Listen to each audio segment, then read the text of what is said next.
Hey folks, welcome back. My name is Matt Lansadell. This is the Inspired to Be Authentic channel where we talk about everything authenticity and how to develop a stronger connection to your authentic self.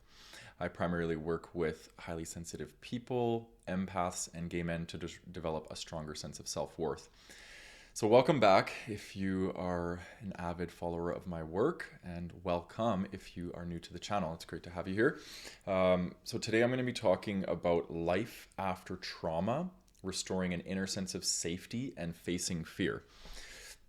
So as you know, if you've been part of my community for a while, I do a lot of work on sharing my own story, and yeah, I've been moving through a lot of fear in my life in the last, probably more specifically, a year. It really intensified, and really doing a lot of deep trauma healing work. And I feel like I've gotten to a place now where I don't want to say I'm on the other side of it, because I think it's always, we're always growing and evolving as human beings, and I think that's just very normal and natural.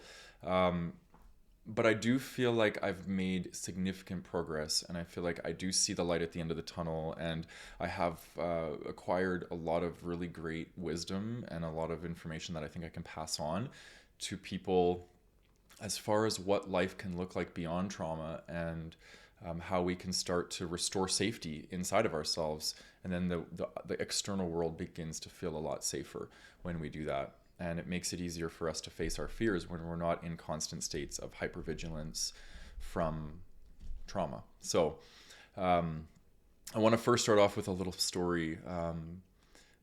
The very first self-help book I ever read was when I was 15 years old. My mother was really into self-help as well, and she had a book called Feel the Fear and Do It Anyway by Susan Jeffers. And that book was, well, it probably had the most impact on me out of any book, really, because I chose from a very young age to live by the motto, feel the fear and do it anyway. Because I always find that the feeling of regret, of not facing my fear, hits me harder than the actual fear itself, like, moving through the fear. I hate having regrets, and I hate, being like, oh, I didn't put up my hand and speak in front of people because I was terrified. Afterwards, I'll kick myself in the butt for doing that. So I found that it's just easier for me to start to move towards fear and face it and get on the other side of it and develop, bravery and courage. They say you can't practice bravery and courage in the absence of fear, right? You need fear in order to be able to do that. So I wanted to share that little story, because it's kind of the foundation of my life and the work that I do. And my relationship to fear most of my life has been, I don't feel it, I'm not scared. And I'm starting to realize that it might have been a little bit of denial I was experiencing. And you look at trauma responses, and how people use trauma responses. You got fight, flight, freeze, and fawn. I was a fighter from my trauma. I became very, very much a fighter in certain aspects, but I also fawned a lot. I became a people pleaser. So I have both of these elements inside of me. But when it came to fear, I would never back down from fear, and I would always, challenge it, and I would never admit that I was scared. And I think, growing up, I had experiences, in my family of origin, where there was traumas and there was things I faced. And I think when I was younger, probably, 8, 9, 10 years old, I made a deal with myself that I'll never ever let somebody influence how I feel the way that my parents, the choices they made influenced me. So I really just put up this callous wall, and I became really good at pretending like things didn't bother me and pretending like I wasn't scared. And I think performative courage and performative bravery, there's a purpose for them, and they're very adaptive to a certain degree. But I never really developed an actual tolerance to fear and facing fear. I think it was just this facade that I put on, and that was part of my trauma response, was masking the fear and not having to face it. And now in my life, I'm catching up to all the time that I missed being with my fear and admitting to myself that I'm scared. And it's within our fears and our insecurities that we start to understand our needs as well. And I think my needs A lot of them went unattended because I was unaware of what I was scared of and what my insecurities were, because I was masking them with all these defense mechanisms. And, if you don't know what I mean by that, like, minimizing, blaming, anger, projection, denial, like all the things that the ego uses to not have to face itself in states of fear. This was a really big thing for me. So I wanted to bring voice to that. And that's kind of my relationship to fear. I want to talk a bit about trauma, because I think trauma is, the other part of this conversation. We're talking about restoring safety, which is facing fear and learning how to trust ourselves and be safe in our own bodies. But we're also talking about the things that happened to us that created this sense of the world's not safe in the first place, right? And so trauma for me, I define trauma as like a significant experience that impacts, our, feeling safe. Essentially, it creates a sense of threat. There's a threat in our environment, and I look at trauma as a wound. Okay, so we have an experience, a traumatic experience, and then trauma is the wound of that experience. And it's important to note that the wound is one piece of the trauma, but more so what creates the trauma is the perception of the wound, the meaning that we make of it. So, if you look at something that happens, we get abandoned when we're younger, the abandonment itself is traumatic. However, on top of that, the meaning we make of being abandoned, that I'm not worthy of love, I'm not worthy of belonging, that is usually more traumatic than the trauma itself. And we continue to perpetuate story around our trauma, and that is what we're working with. Really, we're working with the ideologies, the beliefs that were created because of the trauma, and that's a lot of the trauma healing work is in restoring safety. It's creating new stories. It's making new meaning about what happened to us, right? This is a big part of trauma healing work.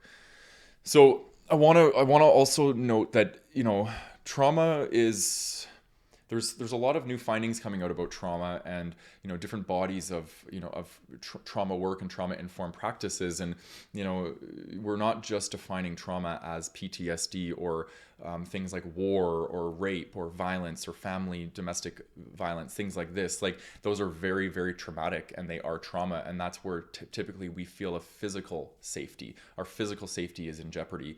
But there's also a strong correlation with trauma and like the emotional self, and attachment trauma and interpersonal trauma are the areas that I really focus on in my work. And it's the more of the trauma that I've experienced as well in my own personal life. Attachment trauma is basically where we have some sort of disconnect, or there's a perceived disconnect between us and our caregiver. This could look like abandonment, neglect, bullying could be interpersonal trauma, not feeling seen or heard, not having a sense of belonging growing up. Like, these things are, the type of trauma where our ability to connect with people has been injured, right? An attachment injury, that's what we call it. And so we're working with, when I'm talking about this, I'm talking about all trauma, right? But I wanted to bring voice to that because it's really important to note that, people are like, oh, I don't have trauma. I've never been through, war, or I've never been raped or these sorts of things. But trauma, I think, affects more people than we think on this planet. And that's why we live in a planet where there's a lot of fear and a lot of hypervigilance and a lot of mistrust for people, because a lot of us have experienced some form of attachment or interpersonal trauma. So, let's talk a bit about the impacts of trauma on the nervous system, because I think this is, it's really important to note how trauma impacts us, right? So we have this wound. This wound ends up getting stored in our psychology and in our nervous system, right? So we tell the stories of our trauma in our psychology and in our psyche, and then we tell, our body tells the story of the trauma in our nervous system, right? So when we have trauma and it's unprocessed, it's literally unprocessed emotional debris that is in our body, right? And we're trying to access it, we're trying to get rid of it, and what happens is our mind actually feeds off of this, right? And we start having thoughts, fearful thoughts and stuff, because it's feeding off of this unprocessed emotional energy in our body. So when we're talking about trauma healing, we're really working with the nervous system here. We're working with the nervous system, and then once we start to connect to the nervous system in our body and in states of presence, then we can start to move, the energy, and our psychology tends to shift with that. Okay, this has been my experience and the experience of people I work with. But when we're looking at how the trauma impacts the nervous system, we're looking at 4 different trauma responses, right? We're looking at fight, flight, fawn, and freeze. So fight is when we go into defense mode and we fight. We might get angry, we might get aggressive, we might blame, we might, where we go into conflict as a way to try and cope with the fear, the hypervigilance that we're having around feeling scared, right?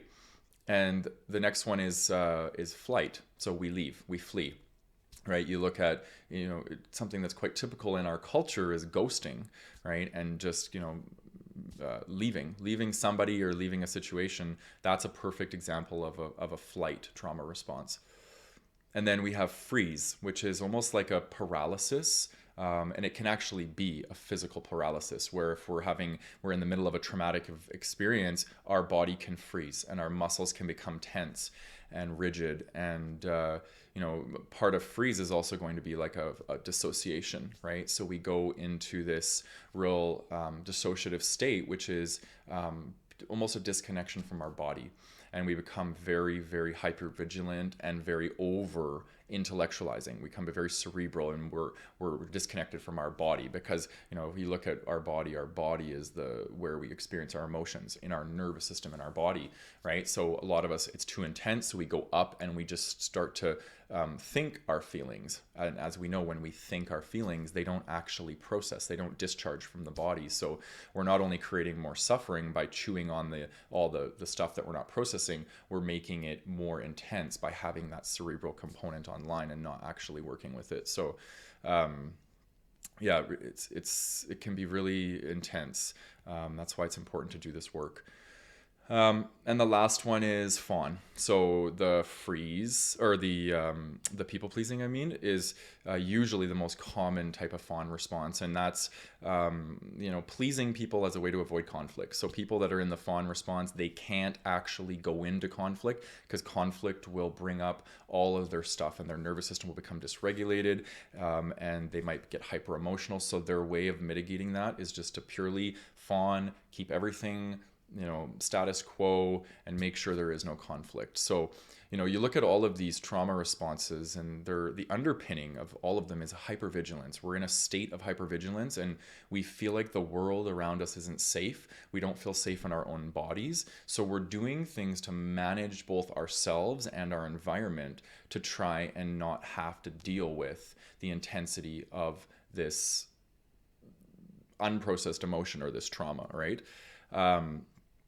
So one of the most important things, I think, in this process is admitting that there is fear in your experience, right? Because if we want to restore an inner sense of safety, we have to be willing to look at what is creating the sense of not feeling safe, right? What are we restoring from? Well, we're restoring from a place of not feeling safe.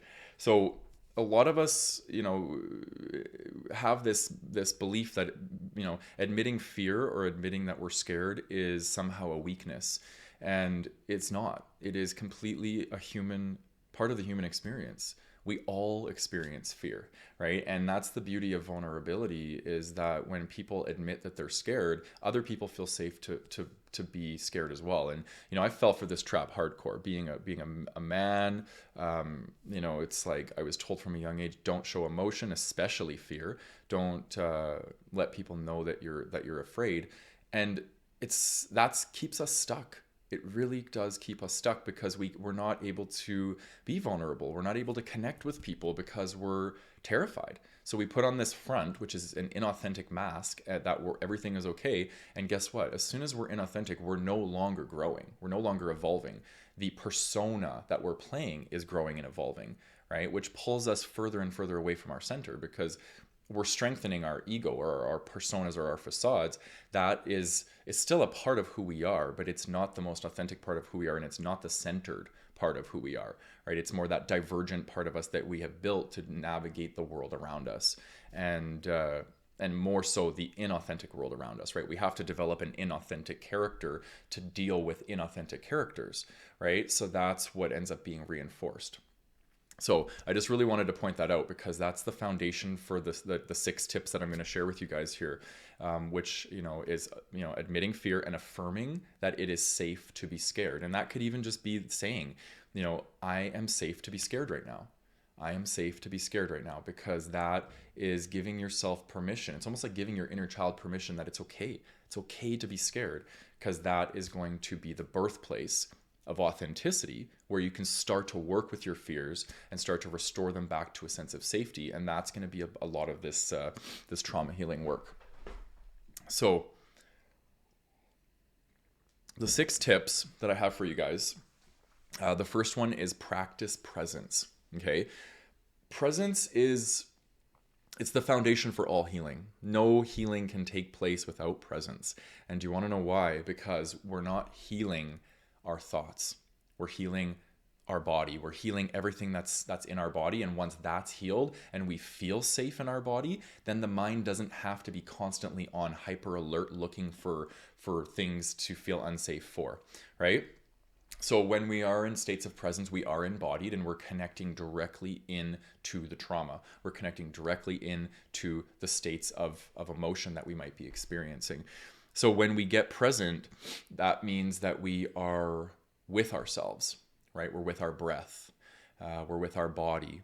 And, we can't actually be in fear when we are embodied, right? When we're present, because fear tends to be, and anxiety tends to be thought forms, right? They come in and they just take us over. And then, yes, we do get a physical response from our thoughts. But if you start with the source, which is the fearful thinking, it's not going to translate down into the body.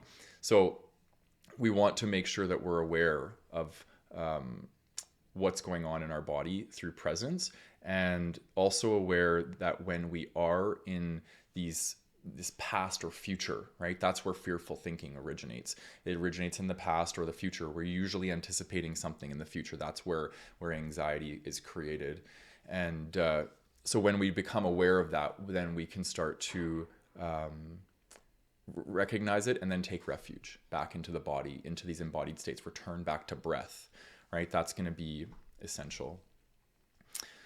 And if you want to know more about that too, I should say that is I wrote my first book on that exact topic, and it was, looking back, it was because I had a lot of trauma and I had to learn how to become embodied. So it's called Be the Space, a loving guide to creating inner space through present moment awareness, the wisdom to overcome suffering. So that is, if you're looking for a manual that's going to help you embody and become more present so you can start to do this trauma healing work, that would be a really great resource to have. Okay, so the next one is befriend your nervous system. This is everything when it comes to doing trauma work. We have to get, and these are all going to be in order of how I think that they should be done, right? So you have a foundation of presence, then you start to connect to your nervous system, right? You can't connect to your nervous system without being present. So when we're connecting to our nervous system, we're essentially connecting to our breath, right? Our breath is kind of like the remote control for our nervous system. So when we are in states of hypervigilance, we're going to have short, rapid breathing. When we're in states of rest and digest and we're feeling calm and relaxed, we're going to have slow, kind of rhythmic, calm breath, right? So that means that if we want to take charge of our nervous system, we have to take charge of our breath. Right? And when our nervous system is taking charge of us, it's taking charge of our breath. So we have the ability to be able to manipulate these variables, but we got to practice, right? You don't just get good at practicing being with your nervous system. It takes time, it takes dedication, it takes presence, it takes, offering yourself space every day to just check in, right? Check in and be with yourself.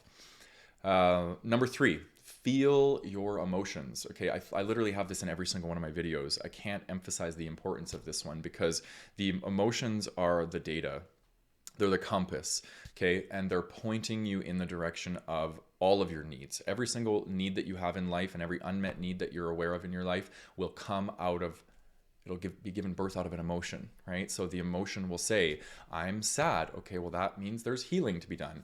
I'm angry. Okay, well, that means somebody violated my boundary, right? That's the data. You need that data. And once you have that, then you're able to start to get the needs met and start to set boundaries in order to get those needs met. And that's how you restore yourself back to safety, right? You have your own back, and you start by having your own back by feeling your emotions. Okay, so there's a couple great resources that I recommend. So Tara Brach has a rain. It's called the RAIN method. So it's recognize, allow, investigate, and nurture the emotion. So recognize is going to be just, you have to be aware that it's there. Okay, that is essential. And then allowing, you got to work with the emotion. You got to allow it. You got to turn towards it, right? And that's a common thing that people do in our culture, is they turn away from themselves. They turn away from their emotions because they're too intense. Well, we got to learn how to turn toward, right? That's the skill that we got to learn, turning towards ourselves in time of distress. And then it just gets easier and easier the more that we do that, right? It's developing emotional tolerance is essentially what that is. And then investigate is, looking at the need, like what was going on for me, why am I feeling this emotion, right? And then nurture is going to be just to hold yourself, just to be like, amazing, thank you for being with me, thank you for being with me in this experience, and love yourself, get your need met, right? Talk to people, communicate your fears. Like, nurturing is a really big part of self-compassion and self-kindness in this work, and that's really everything. There's something here in this. I'll put this stuff in the link. So I'll put the RAIN method link in. I'll put the next thing, the feelings wheel. So I like this one in the recognize stage, because what I do is I have these all in my notes, right? So the RAIN method is, the link is in my notes, and then the feelings wheel, and then my breathing technique. So I go through these things whenever I'm feeling an intense emotion. The feelings wheel is great because it starts with the 6 primary emotions and then it branches out from there. So it's really good to become emotionally intelligent. So instead of saying like, oh, I'm feeling this feeling, I don't know what it is. Well, as we get better at doing this, we can identify what that feeling is. And then there's a lot of research done on feelings and what those feelings might be attributed to. So you just get really good at doing this. And that's going to be a really important step, is understanding and recognizing what feeling you might be having. I forgot to mention, so before you do any of this stuff, I recommend doing a 4-2-7 breathing, and this is going to be a great way to start to regulate your nervous system, because when we have a trigger or something that activates us, and it can be really intense and it can just completely take us over, well, it's going to be hard to sit down and just, look at the feelings wheel and do all these things. You're just going to be in survival mode, right? So what can we do to pull ourselves from survival mode back into kind of a rest and digest? Breath. We connect with breath. So make that the foundation of doing any of this work. So the 4-2-7 breath is going to be 4 seconds in through the nose, 2-second hold, and then 7 seconds really slow out of a little hole in your mouth, and just breathe slow. And the key to that one is the 7 out breath, right? When we're in a highly activated sympathetic nervous system, we want to bring ourselves into parasympathetic nervous system, and that is usually by slowing down the out breath, right? The out breath gets shallow and rapid when we're triggered, so we want to slow down the out breath. That's going to be key, okay? And then go into RAIN method and the feelings wheel, and I think that's a really great process. Okay, so the next one is communicate with your chakras daily and affirm them of safety. So I didn't realize this, but my chakras, I think all people's chakras, but I'll speak for myself. My chakras are like little portals. And for people that don't know what chakras are, they're essentially energy centers in the body. We have hundreds of them, but we have a primary 7 of them, right? We have the root, we have the sacral, we have the solar plexus, we have the heart, we have the throat, we have the third eye, we have the crown, and all of them are governing different aspects of our nature and of our energetic nature. And when we have traumatic experiences and we have a lot of fear, our lower chakras, right, our root and our sacral, tend to become really destabilized. So we need to affirm, right? Affirmations are really powerful. We talk Language is vibrational. It brings safety into body, right? And so these chakra centers, they store emotions, they store memories, they're little portals essentially for who we are energetically. And so what I do is every morning I will sit with myself, and the first thing I do, so actually the first thing I do every day is I set my alarm for 2 hours before any commitment that I have. So if I have my first commitment at 9, I'll wake up at 7. And the first 30 minutes of my day is laying in bed and essentially communicating with my body. So I communicate with my physical body, I communicate with my energetic body. Those are the two primary things that I do.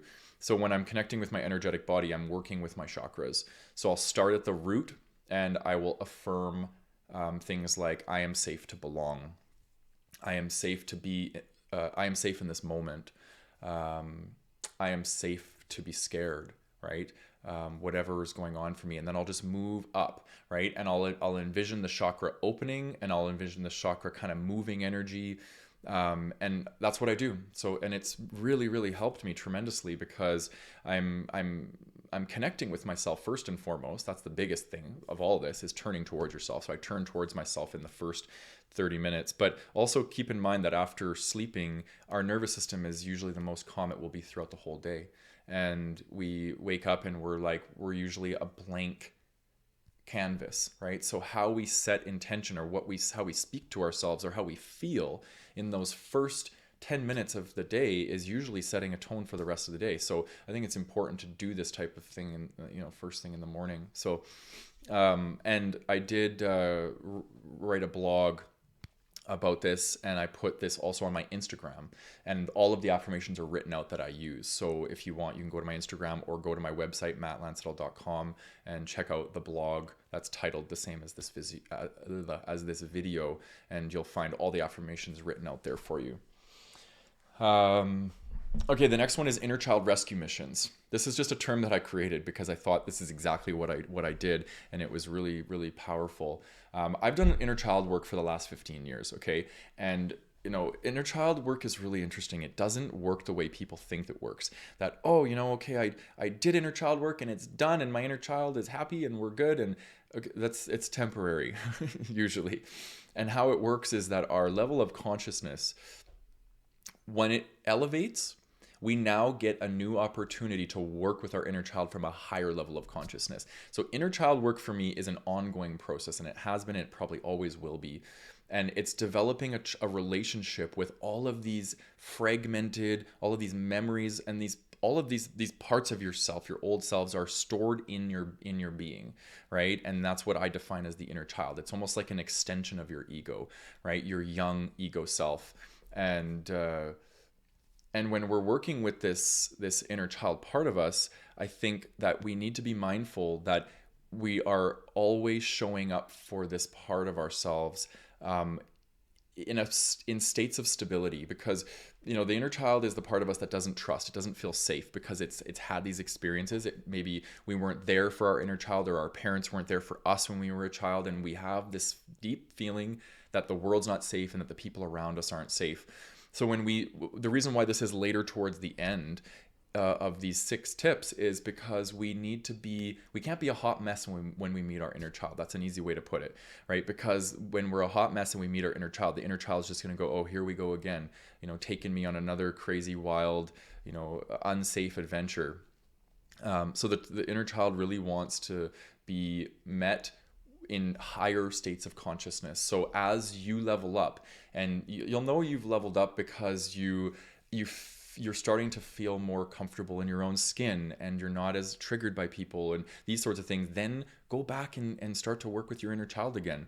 And these inner child rescue missions are essentially when you go back to an experience. So you get into a state of presence, maybe do some breathing, and then you go back to a memory that had a significant impact on you, and you try to get into a place where you're able to connect with the feelings of what you were in, but you're not fully swept away. You're able to stay in your higher self, but you're able to witness that this experience was painful for you. And then you step into this energy of being in your higher self, your adult self, and you come in and you rescue your inner child, and you provide them with what they may have needed in that moment.